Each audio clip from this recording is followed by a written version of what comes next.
구약성경 민수기를 보겠습니다. 민수기 20장입니다.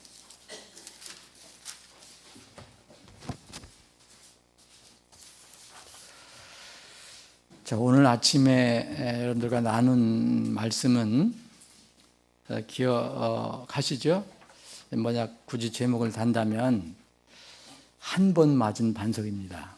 오늘 아침 지금 이 시간에는 여러분들이 그 제목을 통해서 좀 기억하기를 원하신다면 오늘 오후에는 2번 맞은 반석입니다. 오전에는 한 번 맞은 반석, 오늘 오후 우리가 나눈 말씀은 2번 맞은 반석. 자, 민수기 20장 1절로부터 13절을 보겠습니다. 그 첫째 달에 이스라엘 자손 곧 온 회중이 진사막에 이르러 백성이 가데스에 거하였더니 미리암이 거기에서 죽어 거기에 묻혔더라. 거기에 회중을 위한 물이 없으므로 그들이 함께 모여 모세와 아론을 대적하더라. 백성이 모세와 다투어 말하며 이르기를 우리 형제들이 주 앞에서 죽을 때에 우리도 죽었다라면 좋았을 것을. 너희가 어찌하여 주의 회중을 이 광야로 데리고 들어와 우리와 우리 가축이 거기서 죽게 하느냐. 너희가 어찌하여 우리를 이집트에서 나오게 하여 이 악한 곳으로 데리고 왔느냐. 이것은 씨 뿌릴 곳도 없고 무화과도 포도도 석류도 없고 또한 마실 물도 없도다 하더라. 이에 모세와 아론이 그 집회 앞에서 떠나 회중의 성막문에 이르러 얼굴을 대고 엎드리니 주의 영광이 그들에게 나타났더라. 주께서 모세에게 말씀하여 이르시기를 너는 막대기를 가지고 내 형 아론과 함께 회중을 모으고 그들의 눈앞에서 너희는 반석에게 말하라. 그리하면 그것이 자기 물을 내리니 너는 그 반석에서 나오는 물을 그들에게 가져다 줄지. 이처럼 너는 회중과 그들의 짐승에게 줘 마시게 할지니라 하시더라. 이에 모세가 그분께서 자기에게 명령하신 대로 주 앞에서 막대기를 취하였더라. 모세와 아론이 그 반석 앞으로 회중을 함께 모으고 모세가 그들에게 이르되 이제 들으라 너희 반역자들아. 우리가 너희를 위하여 이 반석에서 물을 내야만 하랴 하더라. 모세가 손을 들어 그 막대기로 반석을 2번 치니 물이 많이 솟아나오므로 회중과 그들의 짐승이 마셨더라. 이에 주께서 모세와 아론에게 이르시되 너희가 나를 믿지 아니하고 이스라엘 자손의 눈에서 나를 성별하지 아니하였기 때문에 그러므로 너희는 이 회중을 내가 그들에게 준 그 땅으로 데리고 들어가지 못하리라 하시더라.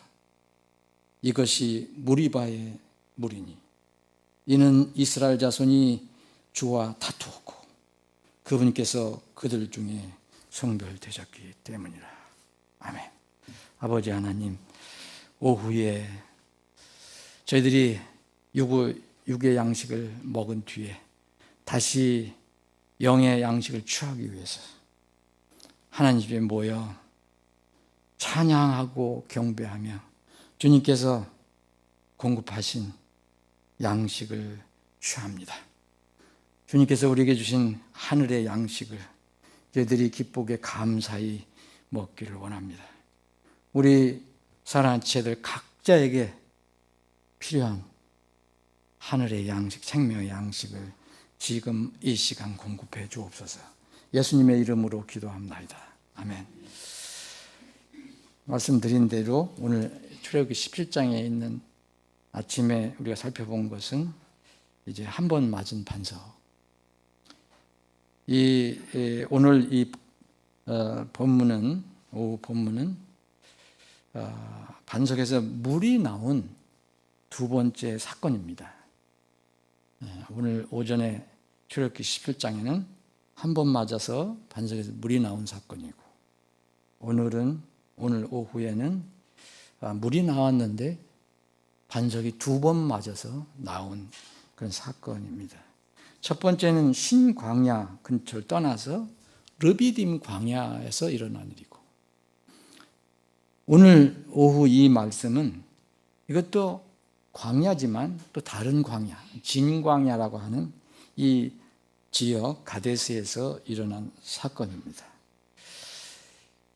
이 두 번째 사건, 이 사건은 첫 번 일어난 사건의 어떤 재현이라고 볼 수 있습니다. 거의 비슷한 그런 상황, 원인에 의해서 이게 일어나고 진행이 되었습니다. 백성들의 불신앙이 이제는 점점 도를 넘어갑니다. 불평불만이 하늘을 찌릅니다. 여기에 우리가 그냥 성경에 기록된 걸로만 읽기 때문에 거기에서 이게 나오는 어떤 감성을 제대로 우리가 느끼기가 어렵습니다. 그런데 우리가 여기에 이 사건에 그 인물로 우리가 뛰어 들어가서 내가 그 메마른 광야에서 이런 사건이 일어났을 때의 한 인물이었다, 그러면 한 다수의 군중이었다라고 생각하면은 이렇게 기록된 이 내용이 정말 우리에게 리얼하게 다가올 것입니다. 2절부터 5절까지는 극도의 불신앙을 표현합니다. 이게 반복적인데, 사실은 이스라엘은 애굽에서 나온 뒤에, 애굽에서 나오자마자 탈출하고 난 뒤에 그 쫓아오는 바로의 군사들이 하나님의 은혜로 또 다 거기 물에 수장되고 난 뒤에 백성들 안전하게 건너간 뒤에 정말 하나님을 찬양하는 노래가 나옵니다. 모세 노래. 그런데 그 노래가 정말 끝나가기도 전에, 그게 끝나자마자 이 백성들은 우리가 언제 하나님을 찬양하고 감사했는지 정말 까마득히 잃어버리고, 보이는 현상만 보고 환경만 보고 하나님을 향해서 불평불만하고 지도자를 향해서 불평불만합니다. 오늘 여기 민수기 20장에 나와 있는 여기에 2절부터 불평이 나오잖아요. 여기서는 모세와 아론을 대적하더라 그랬습니다. 아까 17장에는 모세와 싸운다 그랬어요. 싸운다. 그건 하나님과 싸우는 건데, 여기에 이 나온 것은 제가 찾아서 기록해 보니까 이게 10번째 불평불만 싸움입니다. 이스라엘. 출애굽기 12장이 이제 6월절 사건인데, 12장 다음 14장서부터 처음 14장서부터 이제 이게 불평불만 나옵니다. 여기 10번째입니다. 이제 조금 더 지나면은 이제 11번째가 다음 장에 또 나옵니다. 끝이 없이 이렇게 나오는데, 오늘 이 말씀에서 우리가 하나님께서 우리에게 주시는 교훈이 분명히 있을 것이라고 저는 생각합니다. 엄청난 이 정도면은 백성들이 모세와 아론에게 이렇게 얘기할 때는 이거 거의 살기가 등등한 것이라고 볼 수밖에 없습니다. 우리를 여기로 죽으려고 끌고 나왔느냐라고 얘기하지 않습니까? 그래서 먹을 것도 없고 씹을 것도 없고 먹을 것도 없다, 마실 물도 없다. 이게 모세와 아론 그때 지도자였는데, 그들이 이제 이 백성들과 바로 다투지 않습니다. 다투지 않고 하나님 앞에 얼굴을 묻습니다. 얼굴 대고 엎드립니다. 왜냐하면 백성하고 대항하지 않고 다투지 않고, 그때 하나님의 영광이 그들 위해 나타났습니다. 나타나신 주님께서 모세에게 이렇게 그 해결책을 말해 주십니다. 이제 저 백성들이 저렇게 또 먹을 물이 없고 먹는 것도 없고, 특히 먹을 물이 없으니까 지금 저 불평불만 하는데 내가 물을 주어라. 그래서 이렇게 해라. 이렇게 하면 물이 나올 것이다. 그것으로 백성을 마시게 하라. 주어서 마시게 하라라고 얘기했습니다. 그래서 이 모세는 주님께서 말씀하신 대로 이제 이 주님께서 명령하실 때는 막대기를 가지고 오라고 그랬거든요. 막대기를 가지고, 이건 모세가 늘 가지고 있었던 하나님의 막대기라고 하는 겁니다. 이 막대기를 가지고 그렇게 해라. 반석에 가서 말하라. 이렇게 얘기했습니다. 그래서 모세가 하나님께서 말씀하신 대로, 명령하신 대로 막대기를 취했습니다. 여기 9절까지는 참 순종을 잘 한 것입니다. 그런데 이제 이 10절부터는 문제가 생기기 시작합니다. 자, 하나님 앞에 엎드렸어요. 백성하고 다투지 않고 대항하지 않고 하나님께 먼저 엎드렸습니다. 하나님께 엎드렸을 때 하나님은 해결책을 주셨어요. 그래서 해결책을 받았어요. 이제는 저 백성들의 원망과 불평을 잠재울 수가 있습니다. 이 해결책을 가졌을 때 모세는 주의했어야 합니다. 왜냐하면 해결책으로 그 백성들의 이 불평을 잠재울 수 있지만 이때 주의해야 된다는 겁니다. 이 해결책을 이제 얻었습니다. 하나님부터. 그러니까 이 백성들한테 이제 그들의 불평불만을 재울 수 있으니까 어떤 생각이 들었냐면, 이 못된 사람들, 이 못된 녀석들, 그런 생각이 들어갔고, 자 10절 보니까 모세와 아론이 그 반석 앞을 회중을 함께 모으고 모세 그들에게 이제 말합니다. 자, 이제 물을 주겠다. 이제 준비하라가 아니고, 이 반역자들아, 너희 반역자들아. 이제 벌써 이거 여러분 읽으시면은 그 느낌이 어떠냐. 얼마나 화가 나고 정말 머리가 솟으면 막 솟았겠습니까? 머리칼이. 반역자들아, 우리가 너희를 위하여 이 반석에서 물을 내야만 하랴? 하나님께서 반석에서 물을 내라고 했는데, 그런데 내가 너희들 위해서 이렇게 해야 되냐? 이건 사실은 백성을 향해서 엄청난 큰 불평, 불만을 터뜨린 거잖아요. 그래서 하나님께서 하라고 했으니까 그 백성들은 물이 없으면 죽으니까 불평, 불만 재우기 위해서 모세가, 여기까지도 우리가 이해했으면 이해할 수 있는데 문제는 11절입니다. 모세가 손을 들어 막대기로 어떻게 했습니까? 그 막대기로 반석을 2번 쳐버렸습니다. 2번 쳤어요. 여러분, 정말 분노하면, 화나면요, 이렇게 안 칩니다. 어떻게 쳐요? 탕탕 치잖아요. 이게 분노할 때 나오는 어떤 행동이에요. 이 모세도 천하의 마음이 온유한 자라고 했던 이 모세도 그 상황에 빠져가고 그냥 그 막대기를 가지고 2번 쳤습니다. 주님께서 어떻게 명령하셨죠? 8절에 보면 너희는 반석에게 말하라 그랬습니다. 말하라. 막대기는 가지고 반석에게 말하라. 말하면 반석이 물을 낼 것이다. 그런데 너무 화가 나서 2번을 탕탕 쳤어요.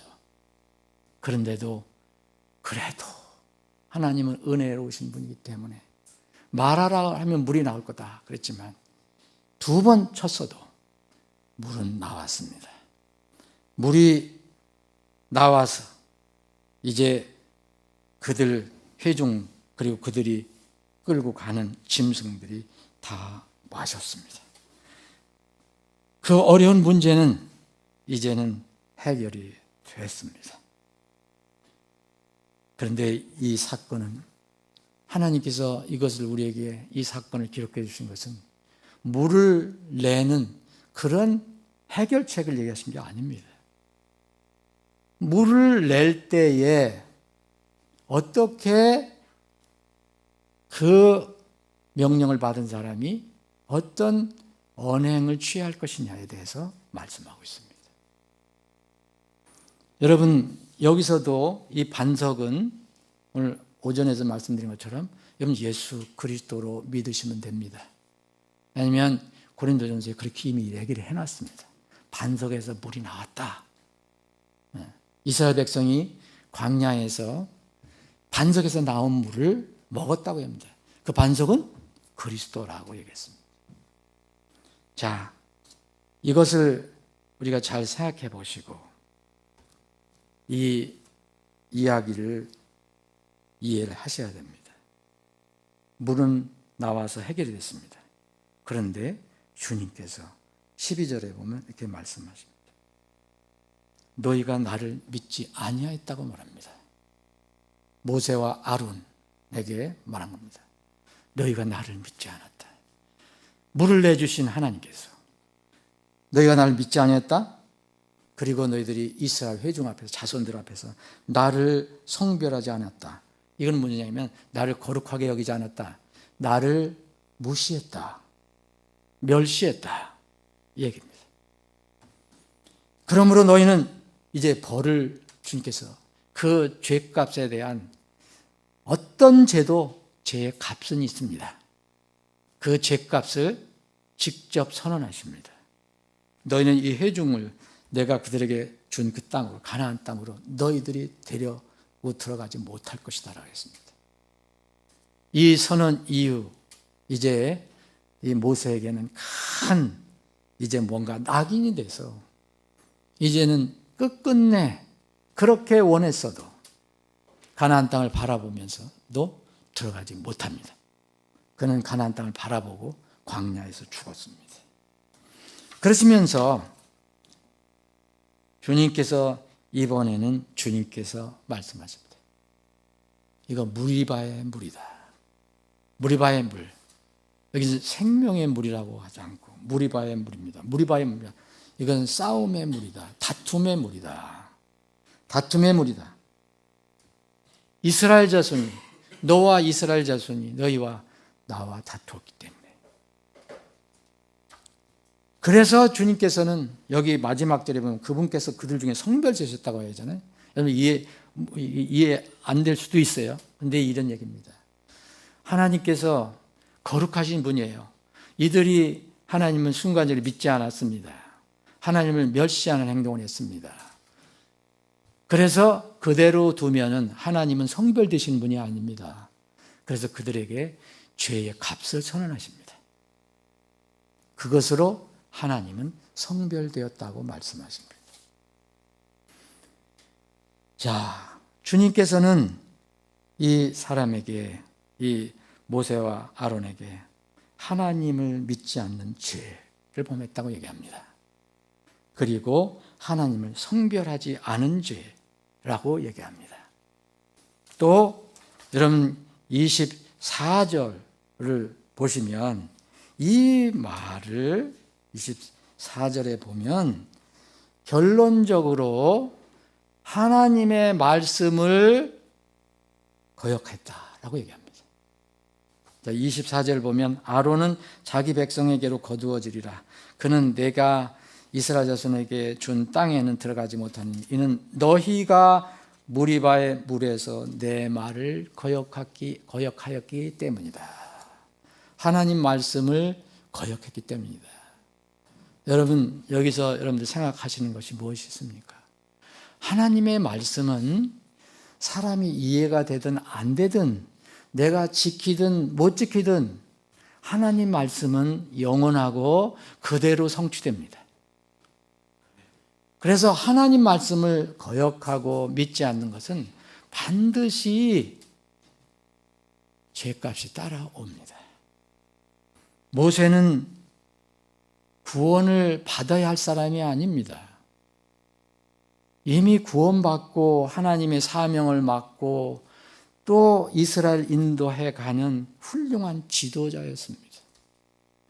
그런데 그에게 하나님께서는 정말 너무도 세상 말로 하면 너무 심하시게 이렇게 말씀하십니다. 너는 나를 믿지 아니하였다. 너는 나를 성별하지 않았다.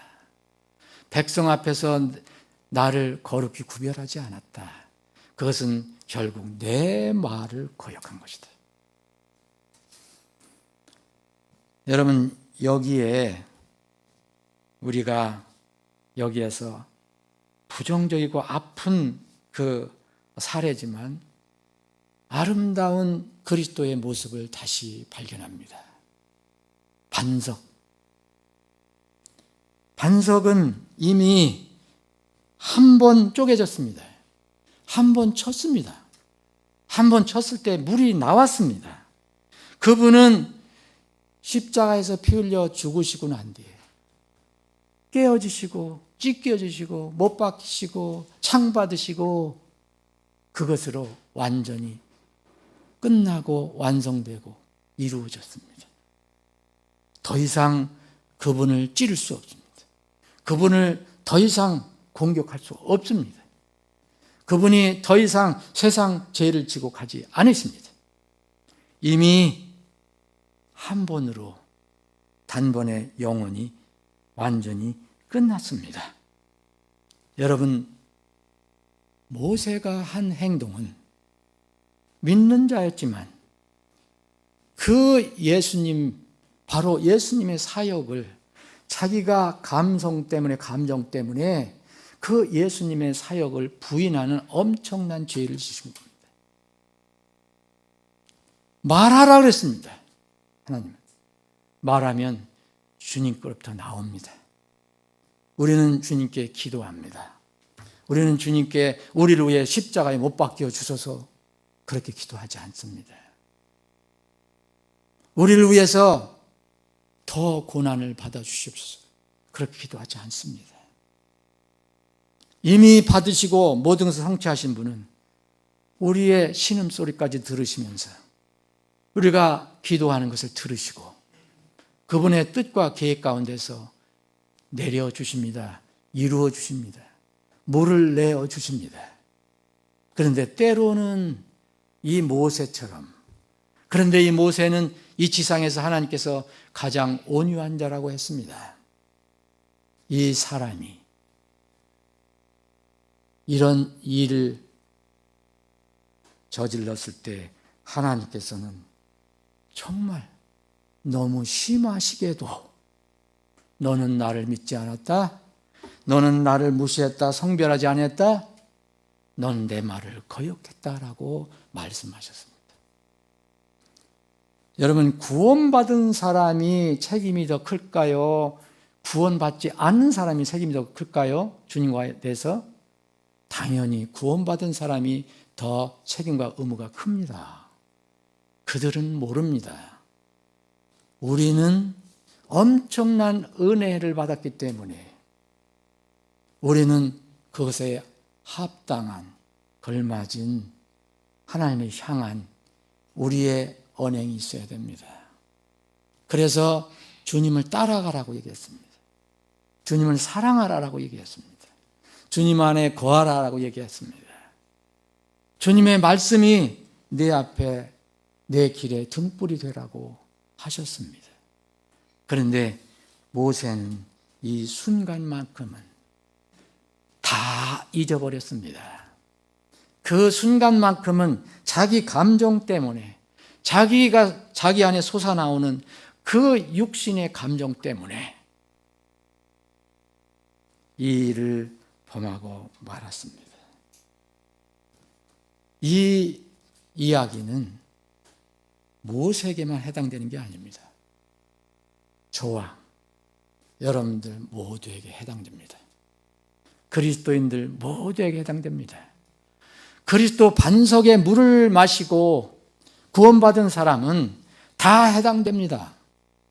근데 우리는 때로는 감정에 못 이겨서 육신에 끌려서 항상 우리에게 물을 주시는 그 주님을 다시 막대기로 2번 내리칩니다. 그분은 물은 주십니다. 그러나 우리는 그분을 모욕한 것이 된 겁니다. 그분을 믿지 않은 것이 된 겁니다. 복음으로 적용해 보면 이런 복음은 소위 복음도 아니고 무서운 거짓 복음입니다. 예수님을 자꾸 때리는 복음. 로마 가톨릭은 이런 복음을 가지고 있잖아요.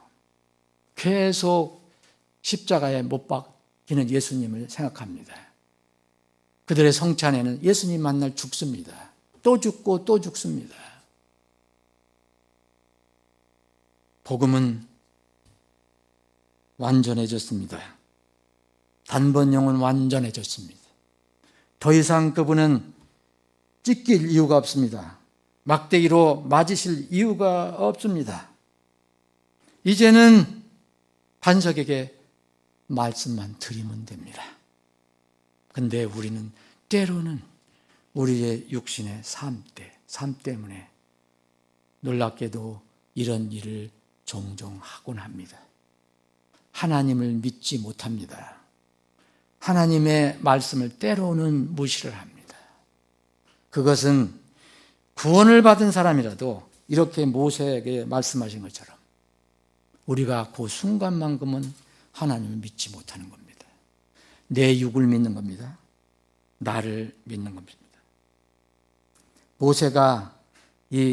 모세가 이렇게 엄청난 죄를 졌다 그러면 잘 이해가 안 됩니다. 우리가 평상시 얘기할 때는 모세가 이 큰 죄를 졌다. 그렇게 여러분 들어보신 적 있습니까? 모세는 항상 훌륭한 지도자로 묘사가 됩니다. 그런데 성경은 분명히 얘기합니다. 하나님은 너는 큰 죄를 졌다. 나를 무시한 죄를 졌다고 얘기합니다. 모세는 이후에 가나안에 넘어가기 전에 죽을 때까지 마음속에 늘 이것이 상처로 있었을 것입니다. 모세는 구원받은 하나님의 훌륭한 지도자입니다. 그러나 그는 마지막 죽을 때까지 아마 여기에서 받은 큰 상처는 씻을 수 없을 것입니다. 이제 주님 앞에 가서 영혼이 살아나서 이제 주님 앞에 갔을 때야 다 씻었을 것입니다. 모세가 지은 원인과 결과를 우리가 살펴봐야 합니다. 이건 신약 성도들의 매우 귀중한 교훈입니다. 죄의 씨앗, 시발점은 저작거리에 있는 게 아닙니다. 악한 동네에만 있는 게 아닙니다. 그 죄는 여전히 이 거룩한 사람들이 모여있는 이스라엘 회중에서도 일어납니다. 죄의 씨앗, 시발점은 자기 자신의 감정과 영을 다스리지 못한 데 있습니다. 육신에 끌려갔을 때 이런 일이 일어납니다. 그래서 야고보 기자는 죄의 씨앗이 자기의 욕심이라 했고 그 욕심이 죄를 낳고 죄가 완성되면 사망을 낳는다고 말했습니다. 물론 성경에는 의로운 분노도 기록을 하고 있습니다. 의로운 분노. 자, 그러면 모세는 이게 의로운 분노였습니까? 절대 의로운 분노는 아니었습니다. 예를 들어서 느헤미야 5장에 느헤미야는 의로운 분노를 냈습니다. 모세도 때로는 의로운 분노를 냈습니다. 예수님도 때로는 의로운 분노를 냈습니다. 진리, 하나님에 대한 절대적인 믿음, 이런 것은 절대 타협할 수가 없습니다. 바울도 이제 모독하는 하나님을 모독하고 복음을 모독하는 사람들에 대해서 의로운 분노를 곳곳에서 표현했습니다. 사도행전 13장, 17장, 18장에 보면 의로운 분노가 나옵니다. 그런데 우리에서 나오는 이런 분노는 거의 없습니다. 우리에게서 나오는 분노, 화, 다툼은 대부분 자기 감성에서 나옵니다. 나에게 불리해지고 내가 뭔가 다른 사람에게 어려움을 당한다 생각할 때 참지 못하고 나옵니다. 우리 분노와 화 중에 하나님의 의를 위한 분노가 얼마나 되겠습니까? 정말 하나님의 이름이 모독된다고 해서 세상에 나가서 그 의로운 분노를 표출합니까? 아니면 이렇게 이스라엘 백성 안에서 지금 이 시대 같으면 이제 하나님 백성 안에서 이런 일이 나옵니까? 그런 일이 나오지 않으면 서신서는 쓸 필요가 없었을 것입니다. 왜 서신서에 서로 분노하지 말라고 얘기합니까? 서로 왜 화내지 말라고 얘기합니까? 우리의 의로운 분노와 만약 화가 있다 하더라도 정말 그렇다 인정하더라도 절대 하나님이 보시는 그런 의로운 분노는 아닙니다. 세상에서 일어나는 모든 이 죄 중에 범죄 중에서 상당 부분 바로 이것 때문에 일어납니다.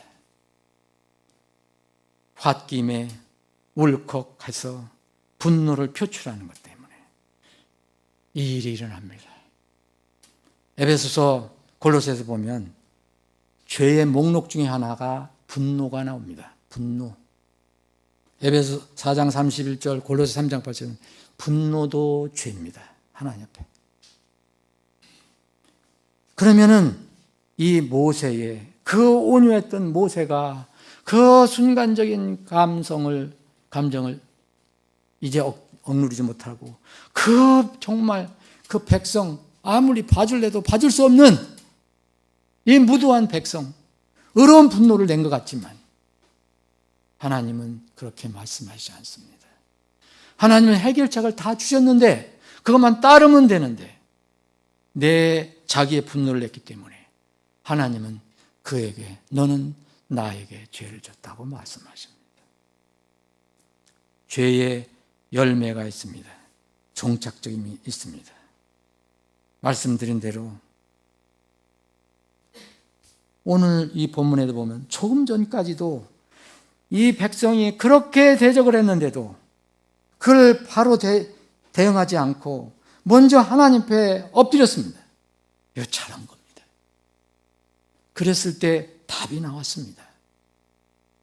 주님께서 너 저 못된 백성을 이렇게 다루라 하지 않으시고 저 백성 마실 물이 없으니 너는 막대기를 손에 쥐고 저 반석에게 말하라. 물이 나올 것이다. 해결책을 주셨습니다. 우리는 우리 삶 속에서 다 해결책이 있습니다.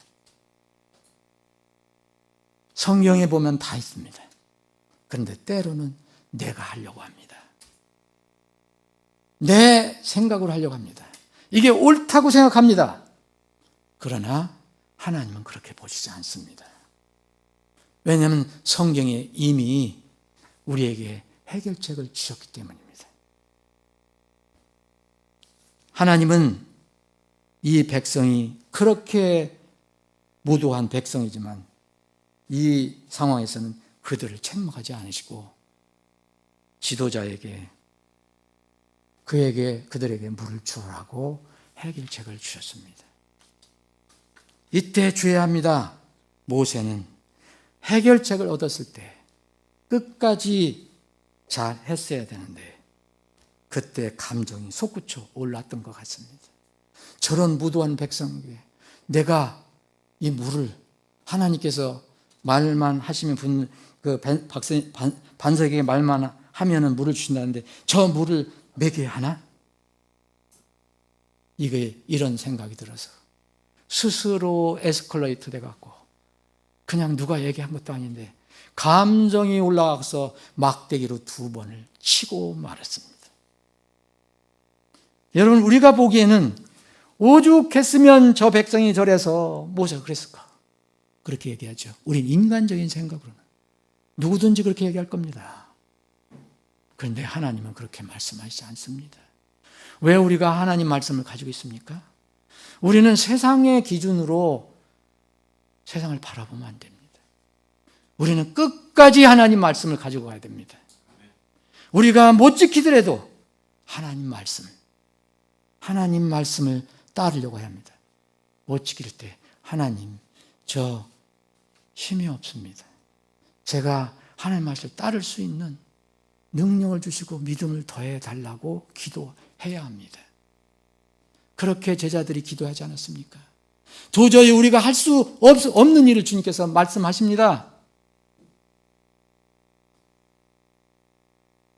7번이라도 70번씩 용서하라는 겁니다. 70번씩 7번 용서하라는 겁니다. 제자들은 도저히 불가능했습니다.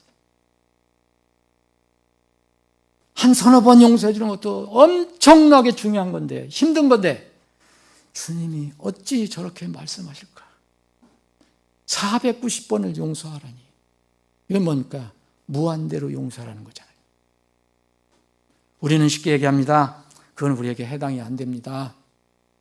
그래서 사람의 감정을 따릅니다. 그게 세상에서 일어나는 싸움의 배경입니다.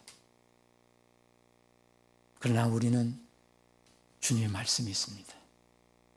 이 말씀에 순종하고 따르면 주님께서 반석에서 물을 그냥 내주시지, 그런 해결책은 항상 옆에 두고 계십니다.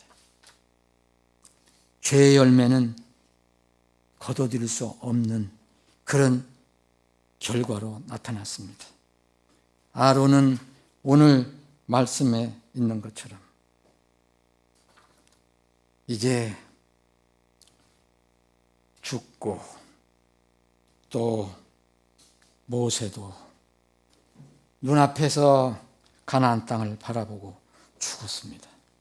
여러분, 우리는 지금 하늘에 올라가는 것이 최대의 복이지만, 소망이지만, 이때의 모세와 아론은 이스라엘 사람이었기 때문에 자기 그 하나님께 약속하신 가나안 땅에 들어가는 것이 영생을 빼놓고는 최고의 복이었습니다.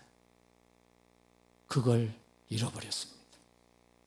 우리는 영생을 잊어버리지 않아도 하나님께서 준비하신 이 복은 잃어버릴 수 있습니다. 모세가 잃어버린 것처럼. 이것은 신약 성도들의 귀중한 교훈입니다. 특히 다른 영혼을 인도하는, 그리고 가르치는 리더는 더욱더 그러합니다. 혹 잘못 뿌린 씨앗이 있다면 속히 진정으로 회개하고, 일단 진정으로 회개하였으면 주님께서 용서해 주신 것을 믿고 그 나쁜 열매를 최소화해 주시도록 기도해야 합니다. 주님께서 그 속히 열매를 거두어 폐기하시고 새롭게 시작할 수 있도록 주님께 간절히 기도해야 합니다. 오늘 말씀을, 이제 교훈을 다시 한번 정리하겠습니다. 분노와 화에 쓴 열매를 거두지 않기 위한 3가지 지혜가 있습니다. 우리 그리스도인에게 해당되는 겁니다. 자신의 영적인 과거를 절대 잊지 말라는 겁니다. 내가 과거에 어떠했었는가를 알아야 합니다. 내 과거를 보면 얼마나 더럽고 누추하고 때로는 무지하고 하나님을 대적했습니까? 이 과거가 있는데 하나님께서는 우리를 일방적으로 사랑해 주시고 용서해 주시고 품어 주시고, 그래서 그 무서운 죄를 다 깨끗이 정리해 주시고, 이제는 하늘에 영원히 살 수 있도록 천국 시민으로 삼아주시고, 심지어 우리는 왕으로 삼아주지 않았습니까? 과거의 내 모습을 보면 모세가 그때 자기의 신분을 알았다면 이 순간만큼은 내가 어떤 존재인데, 저 백성이 아무리 무도해도 내가 과거에 어땠었지? 모세는 어떤 사람이었습니까? 여러분, 나일 강에 조그만 갈대 상자에 누워져 있었던 어린 아기 아니었었습니까? 죽을 운명에 처해 있지 않았었습니까? 거기서 건짐받은 사람이 모세입니다. 모세라는 뜻은 물에서 건짐받은 이라는 뜻입니다. 우리 심판의 물에서 우리 건짐받지 않았습니까? 우리가 이 시대의 모세 아닙니까? 그런데 왜 그 과거를 잊어버립니까? 과거를 잊어버리지 않으면 모세는 아무리 이 백성이 정말 사악하고 무도해도 그 백성에게 이렇게 하나님 말씀에 거역을 해서 이렇게 반석을 2번 칠 수가 없습니다. 자기 과거를 순간 잊어버린 겁니다. 내가 물속에 떠다녔던 그 모세였다는 것. 여러분, 출애굽기에 보면 모세야 모세야 이렇게 부르신 게 있어요. 그럼 이게 무슨 뜻이냐? 너 물속에서 건짐받은 자야, 건짐받은 자야. 모세는 아무리 위대한 지도자라도 자신이 물속에 빠져 죽을 수밖에 없는 상황에서 하나님의 은혜로 건짐받은 사람이라는 것을 잊지 않았다면, 그 순간 잊지 않았다면 이런 죄는 범하지 않았을 것입니다. 그래서 우리는 이 땅을 살아갈 때 정말 내 육신의 마음을 두지 않고 내 사랑하는 것, 내 좋아하는 모든 것들, 이것을 하늘에 두어야 합니다. 너의 애착을 위에 있는 것들에 두라고 그랬어요. 땅에 두지 마라. 이는 너희가 죽었고 너희 생명이 그리스도와 함께 하나님 안에 감춰져 있기 때문이다 말했습니다. 2번째는 예수님이 나의 구원자시라면, 그리고 나의 삶의 주시라면 내 마음속에서 분노와 화가 일어날 때, 다툼이 일어날 때 세상을 바라보지 말고 상대방을 바라보지 말고 자기를 구원해 주신 주 우리 하나님을 바라봐야 합니다. 모세는 첫 번 단계에는 아주 잘했습니다. 백성을 바라보지 않고 하나님 앞에 엎드렸습니다. 그런데 2번째 단계에서는 실패하고 말았습니다. 3번째는 만약 분노와 화를 낸 일이 있다면, 그리고 이미 쏟아진 물이라면 쓴 열매를 맺기 전에 최선을 다해서 수습해야 합니다. 에베소서 4장 26절 27절에 이런 말씀이 있습니다. 너희는 화를 내도 죄는 짓지 말라 그랬어요. 여러분, 분노가 죄의 목록에 나왔는데 여기서는 화를 내도 죄는 짓지 말고라고 했습니다. 그럼 뭡니까? 화를 낼 때 바로 수습하라는 겁니다. 너희는 화를 내도 죄를 짓지 말고 해가 지도록 진노하지 말며 그랬어요. 최소한 하루를 넘기지 말라고 얘기합니다. 부부 사이에 이런 이 부부와 관련된 말씀 속에서도 이런 말이 있습니다. 부부싸움은 하루를 넘기면 안 됩니다. 반드시 하루 해 지기 전에 해결해야 됩니다. 형제들에 관한 문제도 그렇게 해야 합니다. 이것이 성경의 가르침입니다. 내가 못 따른다면 기도해야 합니다. 그런 믿음을 주시옵소서. 그리고 에베소 4장 27절에는 화를 내도 죄를 짓지 말고 해가 지도록 진노하지 말며, 그러면 뭐라고 했습니까? 마귀에게 틈을 주지 말라 그랬습니다. 여러분, 모세가 왜 순간 이렇게 넘어졌습니까? 마귀에게 틈을 주었기 때문에, 그 육신이 거기에 끌려갔기 때문에, 씻을 수 없는 이런 죄의 결과를 얻게 됐습니다. 말씀을 정리하겠습니다. 우리는 하나님의 자녀지만 모세처럼 우리 삶 속에서 자신의 감정대로 하나님을 대할 수가 있습니다. 가능성은 항상 있습니다. 이 가능성을 차단해야 합니다. 그 가능성을 차단할 수 있는 게 바로 말씀을 붙드는 겁니다. 주님을 바라봐야 합니다. 그리고 내 과거를 잊지 말아야 합니다. 내가 어떤 사람이었는가? 내가 상대방을, 이 무도한 백성을 이렇게 비난하고 다툴 그런 자격이 있는가? 이것을 생각하면 우리 대부분의 우리 삶 속에서 나오는 분노, 화, 다툼은 우리가 절제할 수 있을 것입니다. 우리는 그리스도 안에서 한 형제 자매가 됐고 예수 그리스도의 피를, 하나님의 피를 나눴다고 그랬습니다. 하나님의 피입니다. 하나님의 피를 나눈 사람.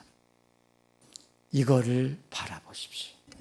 그러면 거기에서 분노, 화, 갈등이 사라질 수 있습니다. 아버지 하나님, 말씀은 때론 저희들을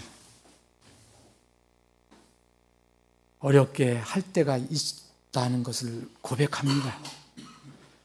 우리 힘으로, 우리 믿음으로 그 말씀을 정말 기쁘게 따라갈 수 없을 때가 있기 때문입니다. 우리의 믿음의 범위를 넘어가는 것처럼 보이는 말씀이 있기 때문입니다. 주님, 그러나 그 말씀은 영원한 하나님의 생명의 말씀입니다. 이 말씀을 우리에게 주셨습니다. 이 말씀의 명령대로, 교훈대로 저희들이 따라갈 수 있는 믿음을 더 크게 해 주옵소서. 더 큰 힘을 주옵소서. 모세와 같은 그러한 지상에서 가장 온유하다고 했던 모세가 범했던 그런 참 안타까운 죄는 우리는 범하지 않도록 주님 인도해 주시옵소서. 아버지 하나님, 이제 저희들 헤어지면, 이 예배가 끝나면 각자의 처소로 떠나갑니다. 우리에게 각자의 처소를 허락해 주신 것 감사합니다. 그러나 지금 이 지상에 여전히 처소도 없이 헤매는 사람들이 많이 있다고 합니다. 우리에게 누워 잘 수 있고 편안히 쉴 수 있는 처소를 주심을 감사합니다. 주님, 우리가 처소에 흩어져 가면 그곳에서도 주님과 동행하기를 원합니다. 우리에게 말씀을 주시고 또 우리가 부족하고 넘어지면 일으켜 세워서 다시 이끌어 주시옵소서. 우리 지체들의 여러 가지 어려운 문제를 주님 아시오니 주님 그 문제를 주님의 완전하신 계획과 뜻 가운데서 이루어 주옵소서. 우리는 문제가 일어날 때마다 멀리 바라보지 않고 하나님 말씀 속에서 이미 반석에서 물을 주신 것처럼 그 해결책을 말씀에서 찾을 수 있도록 도와주옵소서. 아픈 지체들이 많이 있습니다. 암투병하는 지체들, 주님의 권능이 필요합니다.